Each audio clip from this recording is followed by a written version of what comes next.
Second मेरे पास इस समय जो अपडेट आ रही है वो ये कि पाकिस्तान के मिलिट्री प्रवक्ता, military spokesperson general Ahmed Sharif Chaudhry खुद मान रहे हैं कि भारत के हमलों में उनके तरफ 26 लोग मारे गए हैं।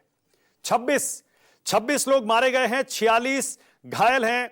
ये अब खुद पाकिस्तानी मिलिट्री के spokesperson lieutenant general Ahmed Sharif Chaudhry मान रहे हैं। हालांकि पहले वो कह रहे थे सिर्फ 8 लोग मारे गए। आसिफ, आपके पास क्या जानकारी आ रही है?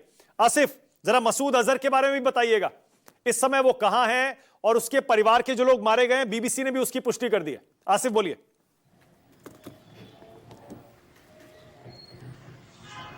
जी बिल्कुल मानक, जो लगातार इस स्ट्राइक के बाद पाकिस्तान से अब धीरे धीरे करके खबरें सामने आ रही है। पहले तो उन्होंने बोला था कि कोई यहाँ पर नुकसान नहीं हुआ, उसके बाद उन्होंने बोलना शुरू कर दिया कि कुछ बिल्डिंग्स को नुकसान हुआ और फिर 8 मर गए और अब जो है आंकड़ा उन्होंने बढ़ा दिया है। इसके साथ ही अब जिस प्रकार से खुद मसूद अजहर ने अपना बयान जारी करते हुए अपने परिवार के बारे में पूरी जानकारी दी कि उनके परिवार के लोग जो है इसमें मारे गए हैं। 4 बजे आज वहां पर ही उनका फ्यूनरल भी होगा, जिसकी इसी बयान में उन्होंने बताया है कि बहावलपुर में ही 4 बजे उनका फ्यूनरल होगा। मसूद अजहर वही आतंकी है मानक जो कश्मीर घाटी में 90 के दशक में पकड़ा गया था। साल 1993 में यहाँ पे पकड़ा गया था और तब ये हरकतुल अंसार नामी आतंकी संगठन का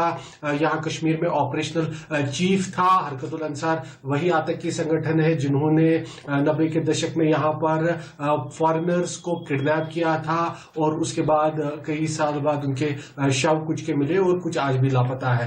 हरकत उस समय मसूद अजहर को पकड़े जाने के बाद यहाँ श्रीनगर की जेल में रखा गया था और फिर IC 814 की हाईजैकिंग जो साल 1999 में हुई थी उसमें मसूद अजहर को छोड़ा गया और उसके छोड़े जाने के बाद जब मसूद अजहर वापस पाकिस्तान पहुंचा तो उसने जैश ए मोहम्मद बनाई। जैश ए मोहम्मद बनाने के बाद मानक मसूद अजहर ने सबसे पहला जो बड़ा हमला किया वो यहाँ 2000 में जम्मू कश्मीर की विधानसभा पर श्रीनगर में हमला किया। वो काफी बड़ा हमला था और उसमें 40 से अधिक लोगों की जान गई थी और तभी नाम सामने आ गया था कि इस तरह से जैश ए मोहम्मद मसूद अजहर ने आतंकी संगठन बनाया है, जो काफी खुखार आतंकी संगठन माना जाने लगा। उसके बाद मसूद अजहर का देश की पार्लियामेंट पर 2001 में अटैक देखने को मिला और उसके बाद कई सारे अटैक जम्मू कश्मीर के अंदर और उसके बाद एक बड़ा हमला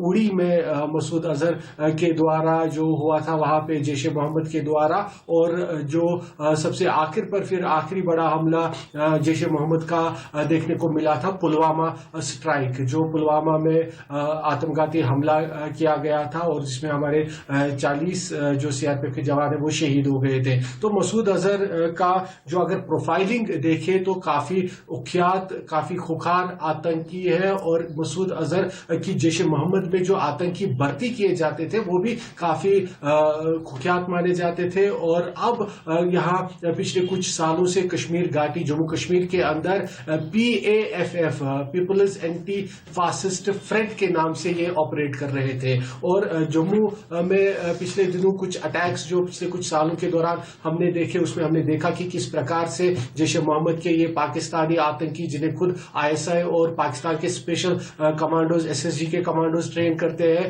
वो GoPro कैमरा से उन हमलों की फुटेज उठाते थे, फुटेज कैप्चर करते थे और उसके बाद सोशल मीडिया पर रिलीज करते थे। तो मसूद अजहर कितना खतरनाक कुख्यात आतंकी है इसका अंदाजा इन्हीं आसिफ जरा एक बार फिर से वो बयान पढ़कर सुना दीजिए। अब BBC ने भी उसकी पुष्टि कर दी है आसिफ कि मसूद अजहर के परिवार के 10 लोग मारे गए। जरा बताइए उस बयान में क्या लिखा है और दिखाने की कोशिश करिए जरा स्क्रीन पर।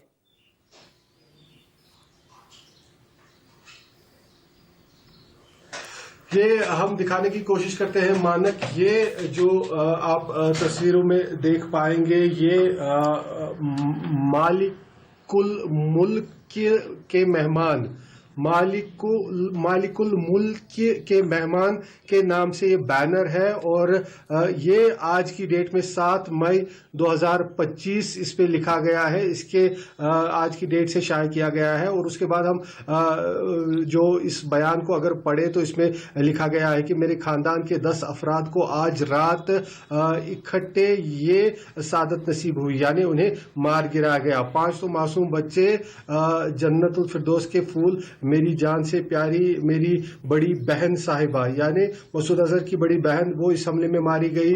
इनके मोहतरम खामिद यानी इनके बहनोई मारे गए। मेरे आलिम फाजिल बांजे, इसके मसूद अजहर का बांजा इसमें मारा गया, उसकी बीवी मारी गई और मेरी प्यारी आलिमा फाजिला बांजी, मसूद अजहर की बांजी भी इसमें मारी गई, जो इसने खुद बयान में लिखा है। हमारे दरीना यार बाई हुजैफा और इनकी वालिदा मोहतरमा मजीद 2 प्यारे साथी, यानी इनके भाई जो है वो भी इसमें मारे गए हैं, जिसका नाम ये हुजैफा बताते हैं।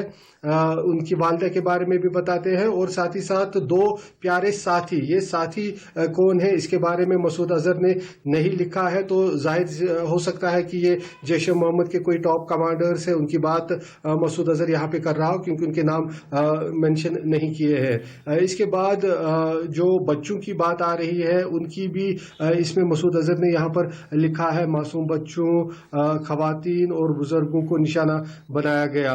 उसके बाद मसूद अजहर ये इस बयान में कहता है कि बल्कि मेरे दिल में बार बार आता है कि मैं भी इस 14 रुकनी खुश नसीब काफिले में शामिल क्यों न हुआ, यानी मसूद अजहर बोल रहा है कि मैं भी इस हमले में क्यों नहीं मारा गया। तो 14 लोगों के मरने की बात यहाँ पर मसूद अजहर कर रहा है, 14 लोगों का जिक्र इस बयान में मसूद अजहर कर रहा है और उसके साथ ही बोल रहा है कि क्यों मैं भी इसमें क्यों नहीं मरा, मैं क्यों बचा। और उसके बाद आखिर में इस बयान में मसूद अजहर बोल रहा है कि आज 4 बजे इस बुलंद नसीब काफिले का नमाज जिनाजा बहावलपुर में अदा की जाएगी। यानी पूरी जानकारी मसूद अजहर इसके बारे में देते हुए बता रहा है कि 14 जो उसके लोग, इसके फैमिली में से 10 लोग और उसके अलावा 4 लोग कौन है उनका जिक्र मसूद अजहर ने नहीं किया है, उन्हें साथी बताया है और खास साथी बताया है, 2 मेरे प्यारे साथी। तो जाहिर सी बात है कि ये साथी वही हो सकते हैं जो जैश ए मोहम्मद के टॉप कमांडर्स हो या वहां पे जैश ए मोहम्मद की कमान संभाले हुए थे। तो मसूद अजहर लेकिन यहां से खुद निकल चुका था, मसूद अजहर वहां पे मौजूद नहीं था। ये बात अब इससे भी स्पष्ट होती है जिस प्रकार से उसका बयान सामने आया है। और मसूद अजहर को क्योंकि पहले ही खबर आई थी कि शायद ISI उसे शिफ्ट कर रहा है, मसूद अजहर के अलावा हाफिज सईद उसको भी शिफ्ट किया गया था। और जो पिछले दिनों हमने खबर दिखाई थी एक्सक्लूसिव रिपोर्ट की लश्कर तैयबा के, और जो 4 टॉप कमांडर्स है उसमें हाफिज सईद का बेटा तलहा सईद और 3 अन्य लोग, उन्हें भी अंडरग्राउंड होने के लिए ISI की तरफ से वहां पर बताया गया था और वो अंडरग्राउंड भी हो गए थे। हालांकि उसके बाद जब उन्हें लगा कि शायद अब हमला नहीं होगा तो पिछले 2 दिनों से दोबारा से दिखने लगे थे। लेकिन आज की जो ये स्ट्राइक्स हुई ये बिल्कुल सटीक स्ट्राइक्स हुई, इसके लिए इंटेलिजेंस पूरी तरह से गैदर किया गया था। कौन सा हेडक्वार्टर है, हालांकि वो POK के बाहर है, लेकिन इसकी ठीक है आसिफ अभी लौटूंगा और अपडेट के लिए आपके पास। 1 सेकंड रुकेगा आसिफ।